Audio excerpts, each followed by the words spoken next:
So generally when I make these videos, I kind of have a topic or a couple of topics in mind, or some general theme that I want to talk about throughout the video.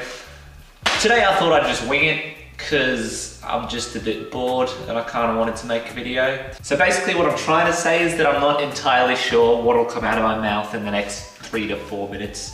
Should probably take these off now, because, well, 1, I'm inside, and 2, they just make me look far too attractive. Nailed it. This is awkward. New haircut? Yeah. This always seems to happen every time I get my hair cut. It always gets cut way too short and I end up looking like a drill sergeant. And it's really just because I don't know what to order when I go to the hairdresser. They say, oh, so what can we do for you today? And I go, well, I want the haircut. I know, isn't that generally what you do at these kind of places? I know, I'm no hair expert. I'm no hair artiste, if you will. No hair artisan, but isn't that generally what you do at a hairdresser? I don't know. It's just, I don't know. So One Direction are in town. That's interesting. If you don't know who One Direction is, you've obviously been living under a rock for the past 6 months. Well, to be fair, I didn't know who they were until 2 weeks ago. Funny story, until last week when they arrived in Australia and they've been on the radio ever since, I was convinced that they were called One Direction. It's true.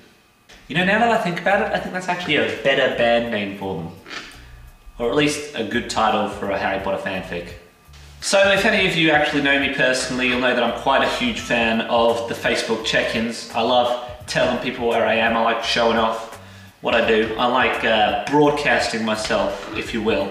But the Facebook app on my iPhone actually gives me notifications when people are nearby. That's one of the things that the check-in thing does. I said thing way too many times in that sentence. But anyway, that's what it does. It tells you when people are nearby. That's one of the perks of checking in. But it's been doing it like all the time now, even when I'm like nowhere near where said person is. Like I'll be sitting at home, scrolling through Tumblr or Twitter or whatever indie thing I'm up to, and then my phone will go doo-doo-doo.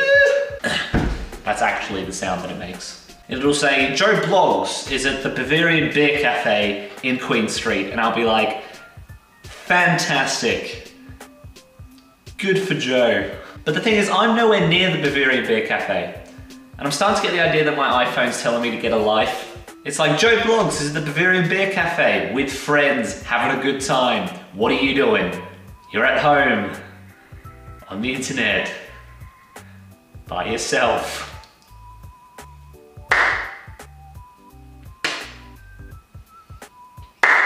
Ladies and gentlemen, Mr. Christopher Walken. You're crazy that way. 2 mice fall into a bucket of cream.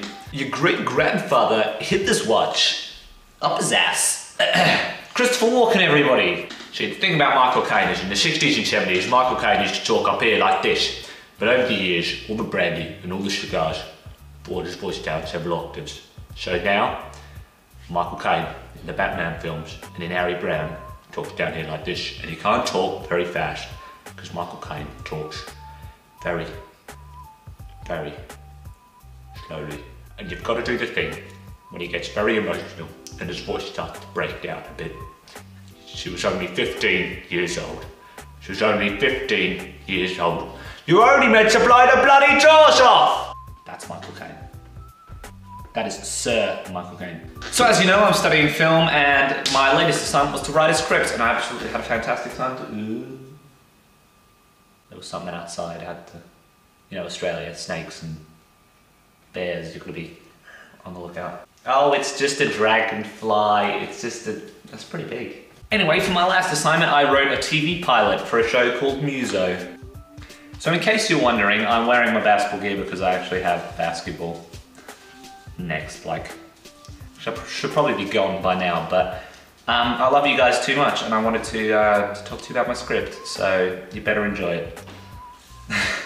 So my story is about a guy called Ron who suffers from a condition called PAPD, which means that when he becomes overcome with a certain emotion or a certain feeling, his body creates music that mimics that emotion.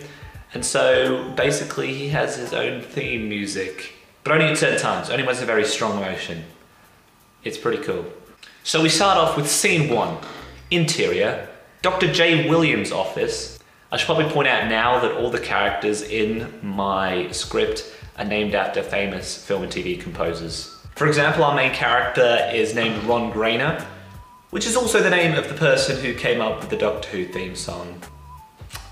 So yeah. Scene 1, interior, Dr. J. Williams' office.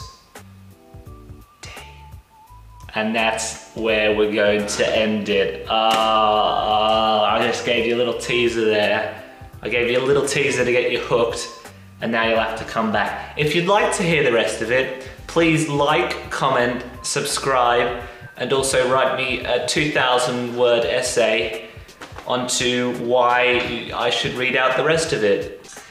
Thanks for listening to my ramblings today. I'm not exactly sure what came out or whether it'll be any good, but nonetheless, thanks for watching, as always.